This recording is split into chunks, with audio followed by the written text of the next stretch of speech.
హంబ హంబ డంబ డంబ Kamba Kamba. May 4th 10 AM మనదే ఇదంతా అనుకున్న డిఎంకే బొక్క బొర్ల పడింది. ఫస్ట్ 2 hours లోనే టీవీకే ఇది నా సంస్థానం అనింది. 4 PM కి కట్ చేస్తే 108 సీట్స్ గెలిచారు. ఓడలు బండ్లయ్యాయి, బండ్లు ఓడలయ్యాయి. May 5th స్టాలిన్ అఫీషియల్ గా రిజైన్ చేశారు.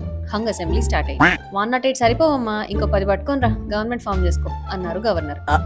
ఈలోపు జోగి జోగి రాసుకుంటే బూడిద రాలుతుంది అన్నట్టు బద్ధశత్రువులు డిఎంకే ఏఐఏ డిఎంకే కలిసి గవర్నమెంట్ ఫామ్ చేద్దాం అనుకున్నారు. మీరు ఫామ్ చేస్తే మేము రిజైన్ చేసి దొబ్బుతాం అన్నారు టీవీకి. May 7th నైట్ కి బల్బ్ డింగ్ అని వెలిగి కాంగ్రెస్ అందితేసిగా అందకపోతే కాదు అని 5 సీట్స్ టీవీకి ఇచ్చేసింది. May 8th ఏ రిసార్ట్ లో ఏ ఎమ్మెల్యే ఎంత తీసుకుంటున్నారో ఏం చేస్తున్నారో తెలియట్లేదు.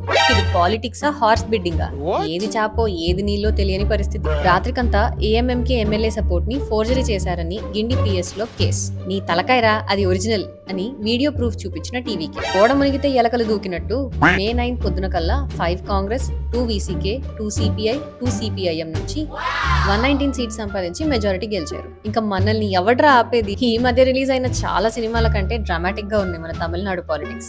వెస్ట్ బెంగాల్ ఏం తక్కువ కాదులేండి. వాన తెచ్చిన మేఘమే వరద కూడా తెస్తుంది అన్నట్టు విజయ్ చరిత్ర సృష్టిస్తారా, లేక ఏపీలో ఎక్స్ సీఎం లాగా ఫస్ట్ 2 years కి ఎత్తిపోయేలా హిస్టరీ రిపీట్ చేస్తారా? సరిపోయింది. హీరో విలన్ కొట్టుకుని కామెడీని చంపేసినట్టు నా మీద పడతారేంటి అనేది డిబేట్. మీరేమనుకుంటున్నారు? దుంబా దుంబా బుంబా బుంబా బంబా బంబా.